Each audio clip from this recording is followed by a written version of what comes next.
Hello. Computation of value of perquisite related to loan given by employer to employee.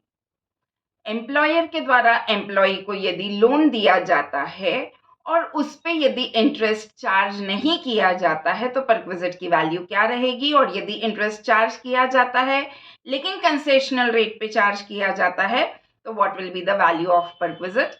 The provisions related to interest free loan or loan at concessional rate is given in Rule 3(7) Clause 1 of the Income Tax Act. So first, there are some exceptions to this rule. If the employer is giving a loan which is less than rupees 20,000, यदि employer 20,000 रुपए से कम का loan employ को दे रहे हैं तो perquisite की value नील रहेगी. या दूसरा, यदि एम्प्लॉयर एम्प्लॉय को या उनके किसी फैमिली मेंबर को मेडिकल ट्रीटमेंट के लिए लोन दे रहे हैं तब परक्विजिट की वैल्यू नील रहेगी. लेकिन कौन सी बीमारी की ट्रीटमेंट वो दिया हुआ है रूल 3A में. For example, it is cancer, tuberculosis, AIDS या ऐसी कोई बीमारी के लिए जब एम्प्लॉयर लोन, ऐसी कोई बीमारी की मेडिकल ट्रीटमेंट के लिए यदि एम्प्लॉयर से लोन लिया जा रहा है तो परक्विजिट की वैल्यू नील रहेगी. लेकिन सिर्फ उतने अमाउंट की वैल्यू नील ली जाएगी जो जिस पे रीएम्बर्स नहीं हुआ है. मान लीजिए एम्प्लॉय का मेडिकल इंश्योरेंस है और कुछ अमाउंट रीएम्बर्स हुआ है मेडिकल इंश्योरेंस कंपनी की तरफ से, तो जितना रीएम्बर्स हुआ है उस पे इंटरेस्ट की वैल्यू कैलकुलेट करके सैलरी में ऐड की जाएगी. लेकिन जो अमाउंट रीएम्बर्स नहीं हुआ है उस पे परक्विजिट की वैल्यू कैलकुलेट नहीं की जाएगी. तो हम यहाँ पे कैलकुलेट करेंगे इंटरेस्ट की वैल्यू. अब इंटरेस्ट की वैल्यू क्या रहेगी? तो जिस पर्पस के लिए लोन लिया गया है उस पर्पस पे के लिए यदि एसबीआई लोन देती है तो परक्विजिट की वैल्यू जो रहेगी, मतलब जो इंटरेस्ट एसबीआई चार्ज करेगा वही परक्विजिट की वैल्यू रहेगी.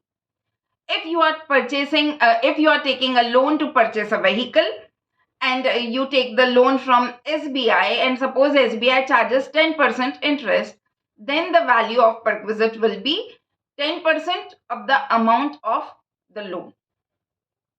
So it depends कि आपने किस पर्पस के लिए लोन लिया है. According to that, the rate of interest given by SBI, that will be the value of perquisite. Suppose you have taken the loan for construction of house. आपने 10 लाख रुपए का लोन एम्प्लॉयर से लिया है और एसबीआई होम लोन पे 7% interest यदि charge करती है तो परक्विजिट की वैल्यू रहेगी 7% of 10 lakh. But every month EMI deduct होगा, तो ईएमआई डिडक्ट होने के बाद जो last day of the month पे जो रिड्यूस्ड बैलेंस रहेगा उस पे ही इंटरेस्ट लगेगा. फिक्स्ड हर महीने 10 लाख पे ही इंटरेस्ट लगेगा ऐसा नहीं है. हर महीने जैसे जैसे बैलेंस रिड्यूस होता जाएगा उस रिड्यूस्ड बैलेंस पे ही इंटरेस्ट लगना है. ये था इंटरेस्ट फ्री लोन. अब मान लीजिए कि एम्प्लॉयर ने कुछ कंसेशनल रेट पे लोन दिया है, मतलब एसबीआई उस पे ज्यादा इंटरेस्ट चार्ज कर रहा है लेकिन आपके एम्प्लॉयर ने आपको कम रेट पे वो लोन दिया है, तो परक्विजिट की वैल्यू क्या रहेगी? तो एसबीआई के रेट ऑफ इंटरेस्ट में से जो आपके एम्प्लॉयर ने चार्ज किया है वो डिडक्ट कर देना है और जो बचता है that is the value of concessional rate. That is the value of perquisite related to loan and at interest at concessional rate. So I hope the concept is clear, and if you want me to prepare video on any other topic, you can definitely drop a comment in the comment section.